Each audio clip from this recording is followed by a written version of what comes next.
কাজের মাঝখানে নিজেকে খুশি করার জন্য চলে গেছিলাম একটা সুন্দর দিন কাটাতে। প্রথমেই দিয়ে দিলাম আমাদের ওয়েলকাম ড্রিঙ্ক, কারণ ওয়েলকাম ড্রিঙ্ক না হলে তো ভিডিও শুরুই করা যাবে না। আগে খাওয়া তারপর কাজ। এটা হচ্ছে ওখানের কটেজ রুম। রিসর্টটার নাম ইউনিক বিচ রিসর্ট। এবার চলো তোমাদের সাথে আমি রুমগুলো শেয়ার করে দিই। এটা হচ্ছে 4 বেডরুম, যেখানে তোমরা প্রচুর মজ মস্তি করতে পারবে, যেটা আমরা করে থাকি। আর এখান দিয়েও কিন্তু পুরো তোমরা সি ভিউটা দেখতে পাবে। এবার চলে আসবো হচ্ছে সি ভিউ। দেখো, আমি কিন্তু বেশ ফটোজেনিক, দ্যাটস ওয়াই আমি ফটোজেনিক রুমই নেব। এটা তো নর্মাল বিষয়। এবার হচ্ছে সিঙ্গেল বেড বা কাপল রুম, যেটাই বা তোমরা বলবে। এখানে দেখো সোফা, যেখানে বসে তোমরা দারু ফারু খেতে পারবে। ডিরেক্ট বলেই দিলাম, বেশি ন্যাকামো করে লাভ নেই। এখান দিয়ে কিন্তু তোমরা সি ভিউ এনজয় করতে পারবে। আমরা ছিলাম হচ্ছে কটেজ রুমটাতে, আর এটা হচ্ছে উপরেরটা। এটা বিকেলের ভিউটা আমি নিয়ে নিয়েছিলাম। আর দেখো, এখানে তোমরা একদম রিসর্ট থেকে বসে কিন্তু বিচ ভিউ এনজয় করতে পারবে। এত সুন্দর রিসর্ট। রাতে নিয়ে নিয়েছিলাম রুটি, তড়কা, ভুজিয়া এইসব।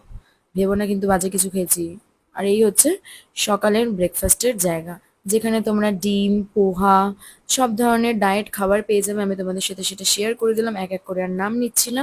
তোমাদের ভিডিওটা কেমন লাগলো অবশ্যই বলো। আরো সুন্দর সুন্দর জায়গা যদি দেখতে চাও তাহলে কমেন্ট করে জানাও।